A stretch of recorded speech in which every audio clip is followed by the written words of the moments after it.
we walk with the Lord in the light of His word. What a glory He sheds on our way. While we do His good will, He abides with us still, and with all who will trust and obey.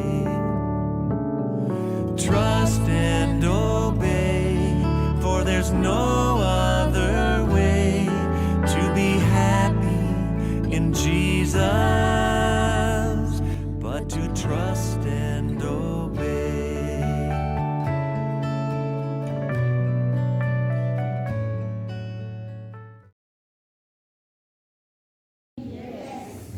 Church, are you happy? I want to thank the organizers for giving me this opportunity and inviting me to come to speak to you. I want to recognize the wonderful items that have been sung. Splendor, thank you for your wonderful song. The church choir, we thank you and we appreciate. The children's story, that was a wonderful message. We thank you for that. I want to invite you to today's sermon entitled, The Life-Changing Truth. But before that, let us bow our heads for a word of prayer. Our dear and everlasting Father, we thank you for delivering us from our sins. We thank you for calling me to faith and planting your word into my heart. Father, we thank you for calling me to service and giving me the ability to speak to your people. Let a ray of your light penetrate the darkness of my understanding. Give me courage in your gospel. May you send your Holy Spirit to guide us through this word and help us to live by the word. For it's in Jesus' name we pray and believe. Amen. Out of 66 books in the Bible, there are 2 books named after women. One is Ruth, a book about a woman who converted to the Jewish faith. Ruth later refused to leave her newly found beliefs when her husband died. She is an unlikely hero, a woman who upheld the law with a vigor most born into the faith do not. But as much as I like the story of Ruth, is the other book named of a woman who never fails to capture my imagination and awe. And this is the story of Esther. Esther was a Jewish orphan girl who lived with her cousin Mordecai in exile in the Persian Empire. It was at this time that the king got frustrated with his queen, who wouldn't do as he says. So he got rid of her and looked for a new one. And Esther was just the perfect woman to fit the role. But Mordecai told her that in whatever she did, she didn't have to tell anyone that she was Jewish, as this will put her into danger. It was at this same time that Mordecai uncovered a plot by the palace guards to kill the king and foiled it, and he was made an advisor to the king. But the king had another advisor too, a man named Haman. Haman loved power. He expected everyone to bow down to him. But Mordecai, Esther's cousin, wouldn't. So this enraged Haman so much that he decided not only to kill Mordecai, but every Jewish person as well. When Mordecai discovered this, he went to his cousin Esther and begged her to intercede. But the wife of the king couldn't just go to her husband like that. She had to be summoned first. So she had Mordecai tell every Jewish person to fast and pray for her for 3 days. And on the 3rd day, she took a risk and went to the king and invited him for a feast. And the king accepted. And during the feast, she invited him back to a second one. In the meanwhile, Haman was still angry that Mordecai still wouldn't bow down to him. So he started building the gallows on which to hang him. At that same night, the king couldn't sleep. So he looked for anything to put him to sleep. And he had the court records read back to him. Anything to sleep, right? That is when he discovered that he had never rewarded Mordecai for saving his life. Everyone ended up at the second feast: Esther, the king, and Haman. It was at this banquet that Esther told the king the truth about who she really was. She told him that Mordecai was his cousin, and like her, he was Jewish. She told the king that Haman not only wanted to kill Mordecai, the man who had saved his life, but every Jewish person as well. The king knew now who his wife was, and knowing that he still owed Mordecai for saving his life, he commanded that the Jewish people could now stand for themselves against attacks. And Mordecai took a prominent position in his court. And Haman, a man who could have killed an entire people, ended up suffering the same fate as he had planned for Mordecai. That's a brief of the story of Esther. But the fact that the story of Esther is celebrated with so much joy and celebration should not be overlooked. She's as close as a female superhero as we get in the Bible. She not only saved herself and her cousin, but her entire people as well. And she did it in the most amazing way. She didn't do it with a costume or a cape. She didn't do it with fancy weapons. She didn't do it with an army. But she did it by standing up and telling the truth. What do you say, church? Amen. Again, what do you say, church? Amen. She told the truth to the king that she knew didn't want to hear it. She told it knowing that it could have gotten her killed. She risked everything to tell it. And the most amazing part is that she didn't have to. Esther had all that she needed. She was queen. She had wealth. She had relative safety. She had the protection of the king. All that she needed to do was to keep her mouth shut, and she would have guaranteed that safety for herself. But Esther couldn't do that. She couldn't see her cousin killed. She couldn't see her people exterminated. And so, even though it was a risk to even go before the king and invite him to that feast, she did. She risked her life and dared to stand in front of the powers in order to save others. What do you say, church? Aren't we a big hallelujah? Hallelujah?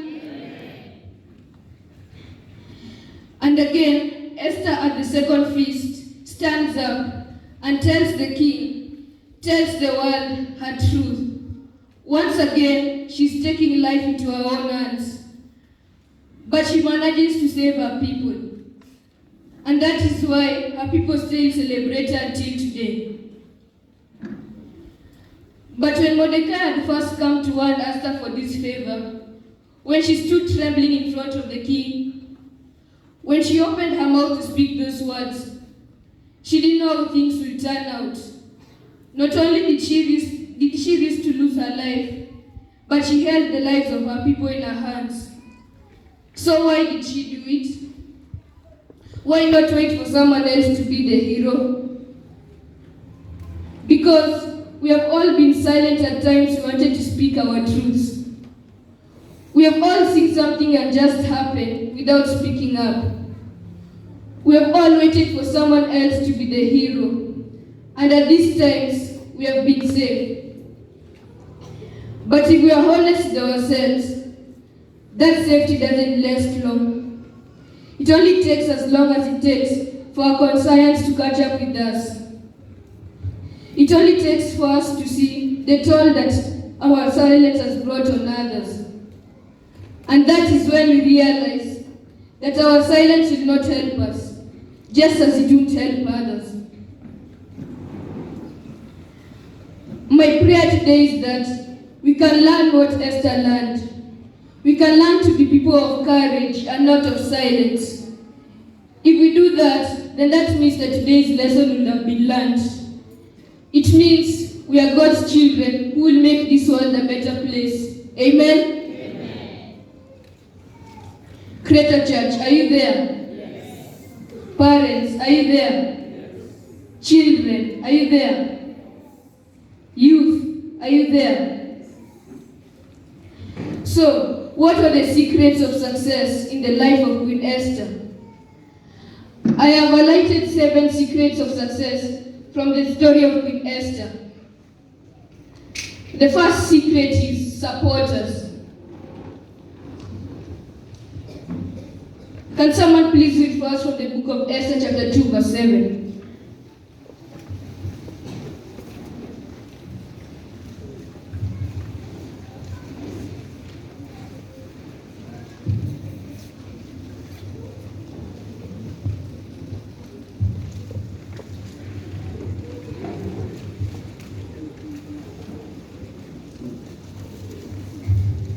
Esther 2 verse 7. And Mordecai had brought up Hadassah, that is Esther, his uncle's daughter, for she had neither father nor mother. The young woman was lovely and beautiful.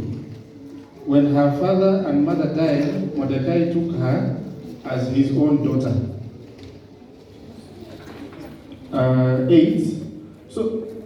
9. Now the young woman pleased him, and she obtained his favor. So he readily gave beauty preparations to her, besides her allowance.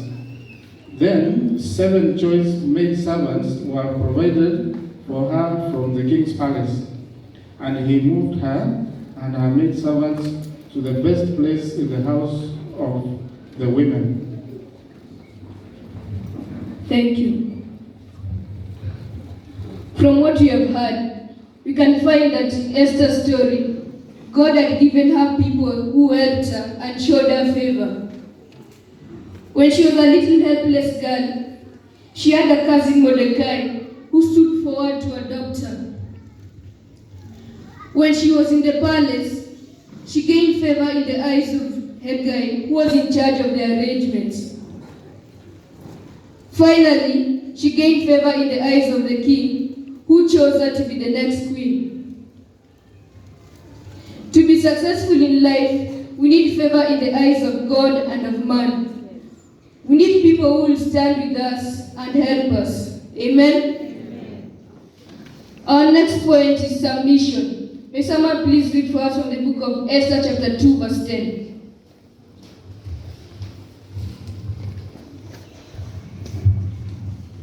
Esther 2:10. Esther had not revealed her people or family, for Mordecai had charged her not to reveal it. 2:15.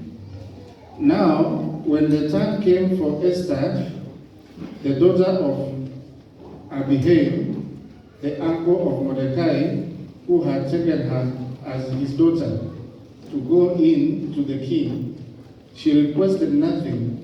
But when Hegai, the king's eunuch, the custodian of the women, advised, and Esther obtained favor in the sight of all who saw her. 20. Now Esther had not revealed her family and her people, just as Mordecai had charged her.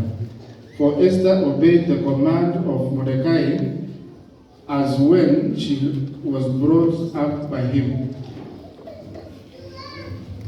Thank you. Esther had an obedient and submissive spirit.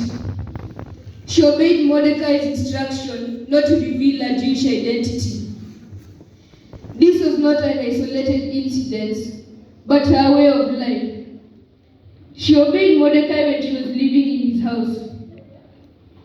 Even when she was about to be presented before the king, she allowed Hegai to choose what she had to wear. She respected Hegai's wisdom and experience. In order to be successful in life, we need such submission, and an obedient spirit.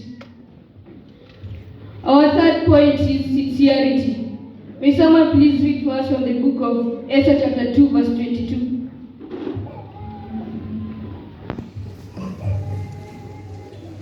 Esther 2:22. So the matter became known as Mordecai, who told Queen Esther, and Esther informed the king in Mordecai's name.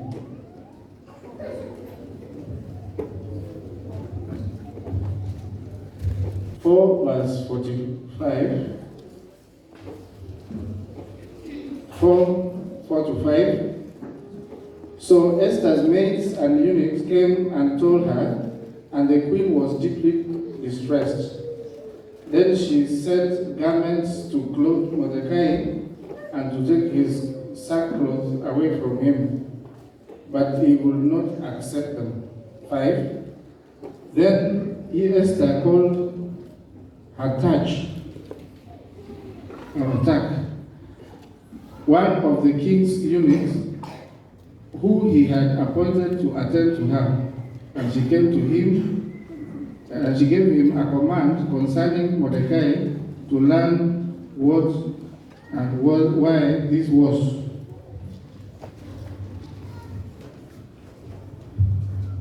Thank you. Esther had a sincere heart of love and gratitude. When Mordecai uncovered a plot by the palace guards against the king, she passed the information to the king and gave credit to Mordecai. This credit later helped him in receiving a great honor for saving the king's life.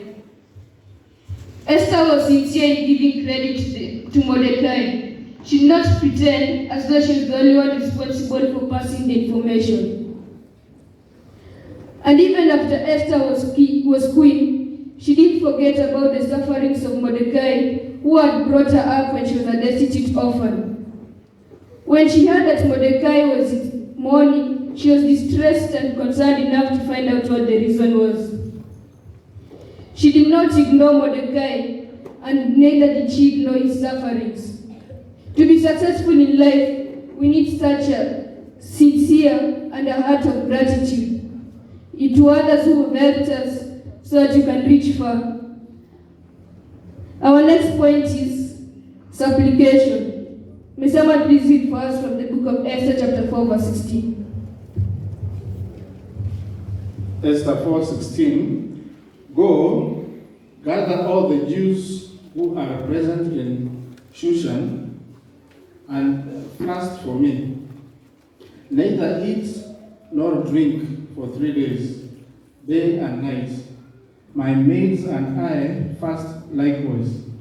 And so I will go to the king, which is against the law, and if I perish, I perish. Esther fasted for 3 days and called in on her people to join her the fast before she undertook a mission to save her people from destruction. She did not rush into action in pride and enthusiasm, thinking that she could do things in her own strength. We need such a humility and supplication in seeking God's favor before we undertake endeavors and tasks in our lives. Before I go to the next point, you have to tell me what the points that I've just mentioned. Chawili, since I know you, you're the only one that I know. What is point number 1? Where are you?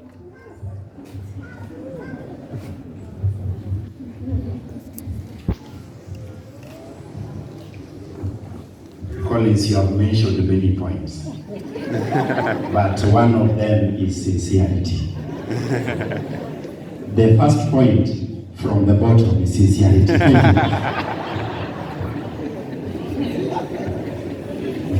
Okay, who will help me with point number 1?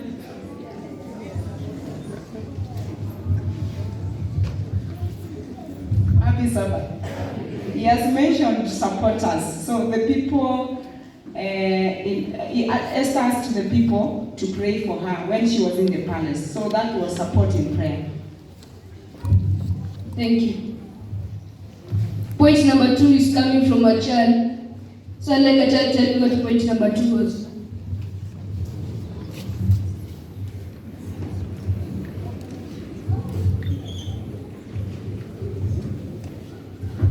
Point number 2 was submission. Good, thank you.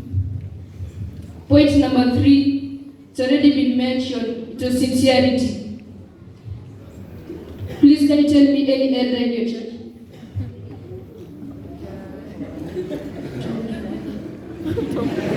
Elder Tom Nyarunda, you've been mentioned. Where are you?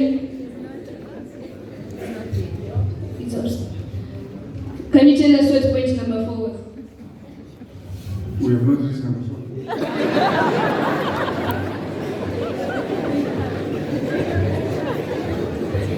Who can help him with point number 4?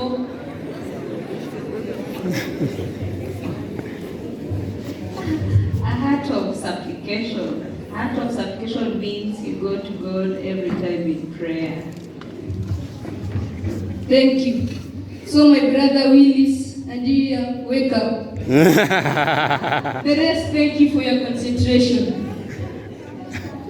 Okay, point number 5 is sacrifice. May someone please read for us from the book of Esther chapter 4 verse 11. Esther 4:11. All the king's servants and the people of the king's provinces know that any man or woman who goes into the inner court to the king, who has not been called, he has but one law: put all to death, except the one whom the king holds out the golden scepter or scepter, that he may live. Yet I myself have not been called to go to the king these 30 days. Thank you. From the verse above, you can see that Esther took a risk to save her people. She went before the king without being summoned, which meant death. Without her willingness on her part to even risk her life to save her people, she will not have succeeded in her mission. We need such a willingness to be able to sacrifice so that we may be able to serve God and succeed in our lives. Our 6th point is strategy.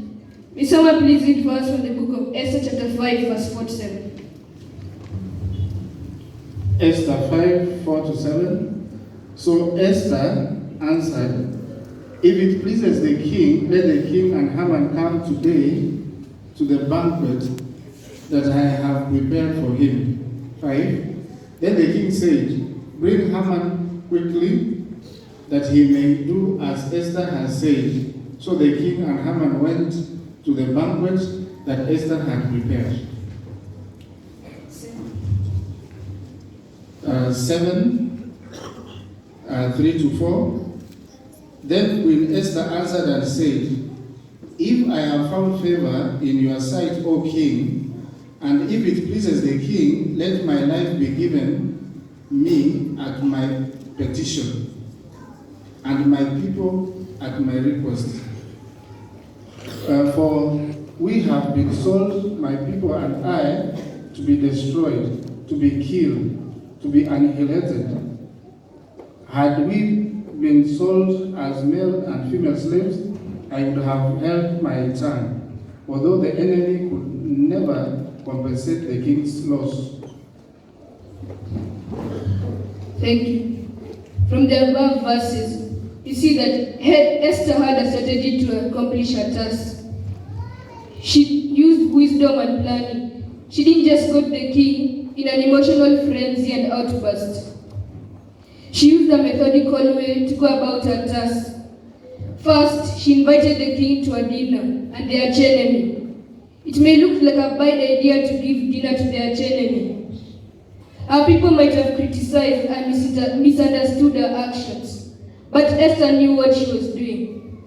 And it was only after the second banquet did she make a request known to the king.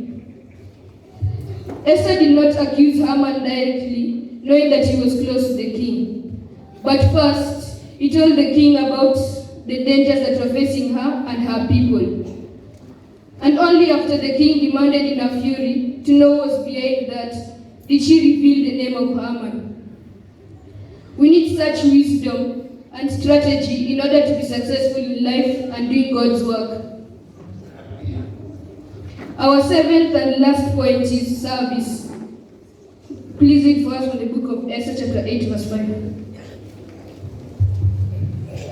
Esther 8 verse 5, and said, if it pleases the king, and if I have found favor in his sight, and the thing seems right to the king, and I am pleasing in his eyes, let it be written to revoke the letters devised by Haman, the son of Hammedatha, the Agagite, which he wrote to annihilate the Jews who are all in the king's promises. 9:29. Then Queen Esther, the daughter of Abihail, with Mordecai the Jew, wrote with full authority to confirm this second letter about Purim. 10 verse 3. For Mordecai the Jew was second to King Ahasuerus, and was great among the Jews, and well received by the multitudes of his brethren, seeking the good of his people, and speaking peace to all his countrymen. Thank you. From what you have read, Esther used her influence to help her people. She realized that the purpose of her elevation was not just to enjoy life selfishly, but to serve others. Mordecai, her mentor, also followed the same principle of using his influence to be a service to his people. Today, the Lord wishes to promote and elevate those who desire to be a blessing. Their success will benefit many others. This attitude will bring about God's grace in their lives and success in their efforts. Amen? The story of Queen Esther moves like a novel and played like a great chess game has several life lessons. Here are 6 life lessons you can get from the story of Esther. Lesson number 1. God has a plan for our lives. Mordecai nailed it when he said, and I quote, "For if you remain silent at this time, relief and deliverance of the Jews will arise from another place. But you and your father's family will perish. And who knows that but you are placed in a royal position for such a time as this." That's from the book of Esther chapter 4 verse 14. God loved the Jewish people. He did not create Esther's beauty and finesse for her and her alone. Esther was placed in a royal position to help in the delivery of God's divine plan. Lesson number 2. We are given divine moments to alter circumstances. In a Christian's life, there are no such things as accidents or coincidences. God's timing is providential. Esther's time of providence came when she accepted her duty to go before the king. Mordecai nailed it when he said that Esther could be the one to save the Jewish people or not. Today, the Lord is willing to use you only if you are ready. If you are not, He'll find someone else. Amen? Lesson number 3. We must stand with courage. I'll quote from the book of Esther chapter 4 verse 16. "I will go to the king, even though it's against the will to do so. And if I perish, I perish." Esther took a risk to save her people. Sometimes we must stand with courage, even when it's not popular to do so, and risk it all. Hallelujah, church. Lesson number 4. Fasting and prayer provides providence and clarity, provides hope and clarity for providence. God is not mentioned in the book of Esther even once, but Esther made it clear that in this situation, a heavenly response was needed for that earthly situation. That's why she called on her people to join her in the fast for 3 days. Esther needed direction. When we need God's grace, fasting and prayer opens the portals for spiritual growth, removes distraction, and places us on a path of humility. Amen? Lesson number 5. God demands obedience. Esther saved her people from genocide. But the reality is that when Esther was asked to go before the king, she didn't know how things would turn out. But she acted in obedience. And by doing so, she saved her people from the genocide. And she received the best. We don't get a pass on this one. Lesson 6, and my last lesson, is God uses everything and everyone for His divine purpose. God is in control of us. He's in control of every aspect, whether we want Him to be or not, and whether we want Him to be or not, and nothing is not subject to Him. Every aspect is touched by Him. That's according to Hebrews chapter 2, verse 8. So the best thing you can do for your lives is to search for and surrender to His will. Amen? Chakristi, can you tell us what point number 2 was?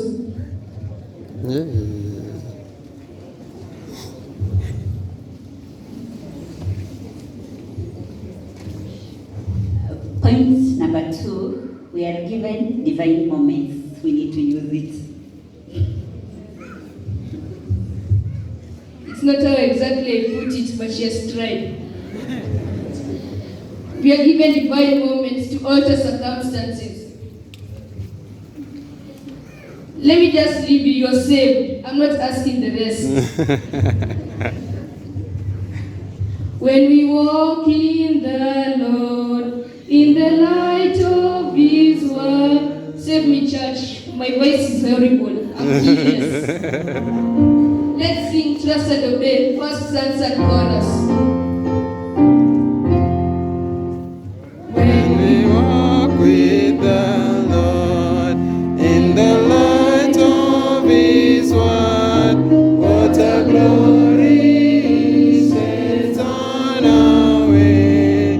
While they do His good will, He abides with us still, and with all who will trust and obey.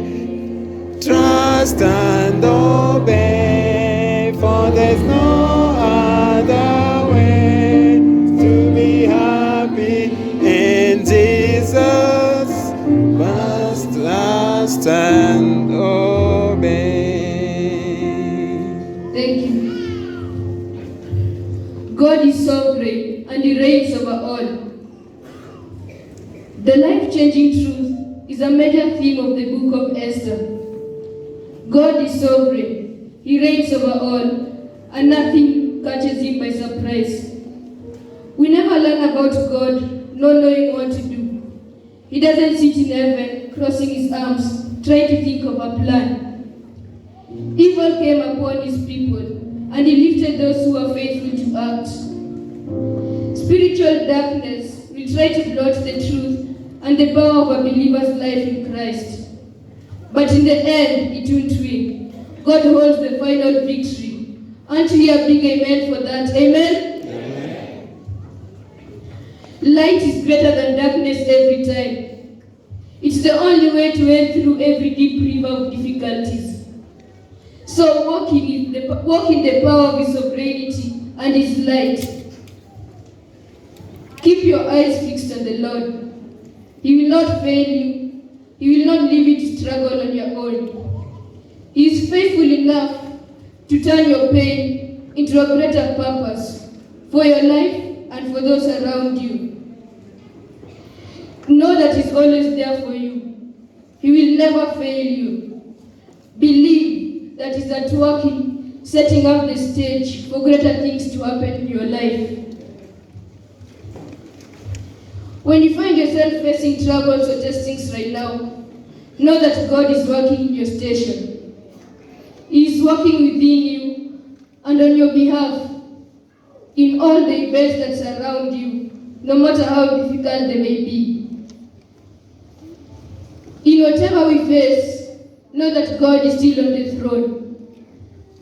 He is powerful and nothing is too difficult for him. He loves you. He cares for you. He knows what you're going through right now. You may think that no one knows the pain and suffering that you're facing, but He does. God reigns. He is with us today and forever. Amen. May God bless you.